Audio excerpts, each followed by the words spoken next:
Baik, terima kasih. Sebelumnya, Assalamualaikum warahmatullahi wabarakatuh.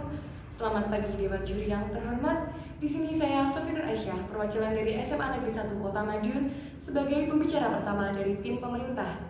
Di sini saya akan menyampaikan definisi, limitasi, serta argumen-argumentasi mendasar yang menyatakan bahwa kami setuju dengan mosi debat pada hari ini. Nah, mosi debat pada hari ini yaitu di negara-negara dengan tingkat korupsi tinggi, seleksi penerimaan mahasiswa baru hanya didasarkan pada integritas sekolah dan indeks kejujuran siswa. Dari mosi tersebut saya menemukan dua kata kunci utama. Yang pertama yaitu ada integritas dan korupsi. Integritas itu sama artinya dengan kejujuran. Kemudian korupsi adalah penyalahgunaan kepercayaan. Nah, berbicara mengenai korupsi, ada beberapa negara dengan angka atau tingkat korupsi yang tinggi, seperti ada di Somalia, Sudan, Afghanistan, Palestina, dan berbagai negara lainnya. Negara-negara dengan tingkat angka korupsi yang tinggi pasti terjadi krisis ekonomi di negara tersebut karena uang negara yang harusnya digunakan untuk negara tapi malah dimakan oleh tikus-tikus negara atau para koruptor. Nah, dengan adanya krisis ekonomi, itu bisa berdampak pada kemacetan pembangunan, tingkatnya atau tingginya angka kemiskinan. Jika semakin banyak orang yang miskin atau tingginya angka kemiskinan, maka bisa menyebabkan pada tingginya angka kriminalitas.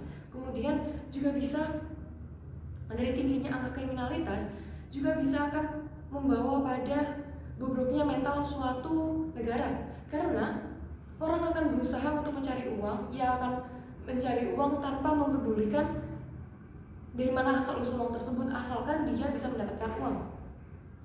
Nah, untuk itu, di negara-negara tersebut harus memikirkan bagaimana upaya untuk mengurangi atau tingginya angka dari korupsi tersebut. Nah, untuk itu pemerintah menemukan terobosan yang baru, yaitu dengan cara memegang kunci utama dari tingginya angka korupsi di negara tersebut. Yang menjadi kata kunci utama yaitu adalah siapa pelaku dari korupsi itu tersebut atau siapa yang menjadi koruptor. Nah, di negara-negara tersebut pasti yang menjadi menjadi koruptor adalah orang-orang dengan moral yang buruk. Pastinya mereka tidak memiliki integritas, mereka tidak memiliki karakter yang baik, sehingga mereka melakukan seenaknya saja tindakan korupsi itu. Untuk itu perlu dipikirkan siapa yang kedepannya akan menjadi koruptor. Nah, siapa kedepannya akan menjadi koruptor adalah kita sebagai pemuda, kita sebagai pemegang bangsa ini kedepannya. Nah, seorang siswa SMA atau remaja kedepannya pasti akan dia masuk pada perguruan tinggi. Nah, di perguruan tinggi tersebut itulah mahasiswa jika masuk harus berdasarkan pada integritas kejujuran siswanya. Karena mahasiswa adalah ujung tombak perubahan suatu bangsa. Mahasiswa lah yang akan membawa bangsa ini pada kemajuan atau justru pada kebobrokan. Nah, untuk itu ketika masuk pada perguruan tinggi harus melalui pada atau harus didasarkan pada kejujuran siswanya.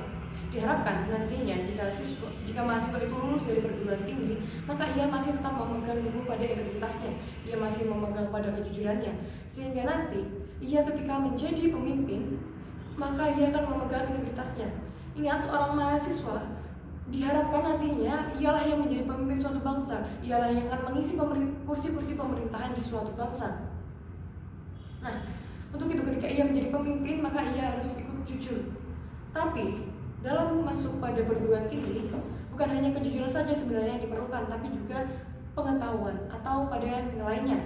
Karena percuma jujur tapi tidak tahu apa-apa, begitu juga sebaliknya. Percuma nilai bagus tapi ia tidak jujur. Maka kedua hal tersebut harus digabungkan, yaitu jujur dan pengetahuan yang luas. Sehingga ketika ia menjadi pemimpin nanti, ia tidak hanya jujur tapi ia juga berpengetahuan. Nah, dengan begitu diharapkan ketika ia menjadi pemimpin, ia akan mengembalikan keadaan negaranya di masa sebelum banyaknya angka korupsi.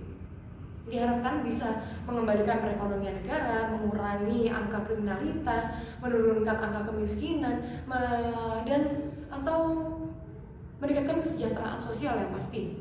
Nah, untuk itu diharapkan jalur masuk perguruan tinggi atau jalur masuk pada perkuliahan tidak hanya didasarkan pada nilai tapi juga dengan kejujuran. Dari hal tersebut kita bisa mengetahui bahwa ternyata di Indonesia angka korupsi di Indonesia itu masih sangat rendah karena jalur masuk pada perguruan tinggi atau perkuliahan masih didasarkan pada jalur nilai, yaitu seperti jalur rapot atau SNMPTN, kemudian jalur tes atau SBMPTN. Dari kedua jalur tersebut masih didasarkan pada angka nilai saja.